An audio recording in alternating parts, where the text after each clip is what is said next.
in future they are the most ignored ones. So Raghav, for example, if you look at it about 5 to 6 years back, civil engineering was kind of a demoted to the background. Yeah. But today, where are the civil engineers? Yeah. Where you are having construction, all the core disciplines, agriculture. Believe me, the kind of people required in agriculture engineering are huge. You forget one sector which is going to grow exponentially. It's dairy technology.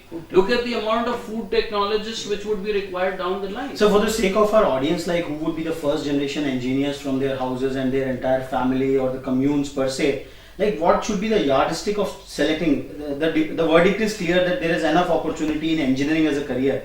How should the students select the courses? We will come to the colleges part of it, but how the student should really, or the parent should determine that what course should you select? Whatever the knowledge is available today, whatever things are available, what should be the criteria? The interest of an individual rather than the attraction for a job or a career must be the first principle on which you build up your educational layers of tomorrow. If you are interested in electronics, let you be deeply interested in electronics of today and to create the electronics of tomorrow. Lean towards science for it, lean towards mathematics for it, and surely create that vital understanding of creates capability for electronics. So probably the students may ask the right tough questions to the colleges they are going about the careers in that particular branch of engineering. If that college per se is able to convince the student about the career rather than the packages, the focus is how their interest or how their long-term careers in electronics engineer will unfurl. So that is something, a tough question which every parent or every student should ask every admissions in charge of all the colleges wherever they are going. That is particularly very important. Raghav, for example, a student may say that I love tinkering with electronics. I will open up a radio, but fixing things is not your passion. You may like to do it right now. Are you going to be doing it continuously across the years? Whatever is being taught for the next probably 3 or 4 years is going to become obsolete. So you don't know how technology changes. The whole point that you need to take forward, and what sir has reiterated, is your passion. If you're passionate about something and you feel you can make that difference, then that is where you ought to go. So Professor Kak was mentioning yesterday that at MTU they are introducing a regime where in the first year of engineering, because there are all general subjects, the student should be given the chance to change their branches at least in the same college per se. What are your views regarding that, sir? I don't mind allowing changing branches, and we do allow in Delhi Technological University also. First 2 semesters are common, therefore your branch will be upgraded. But for God's sake, try to understand any engineering which you pursue.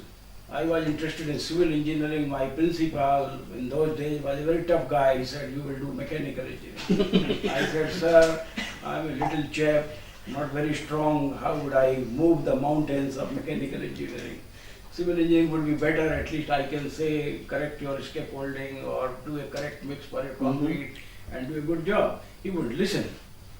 But he saw in me my intense desire to pursue engineering seriously. And that is what I think is important. But yes, upgradation must be allowed, and it is allowed in many places, including in the IITs, where they do allow certain amount of flexibility of switching over from one branch to another. We have much bigger flexibility because first 2 semesters are common.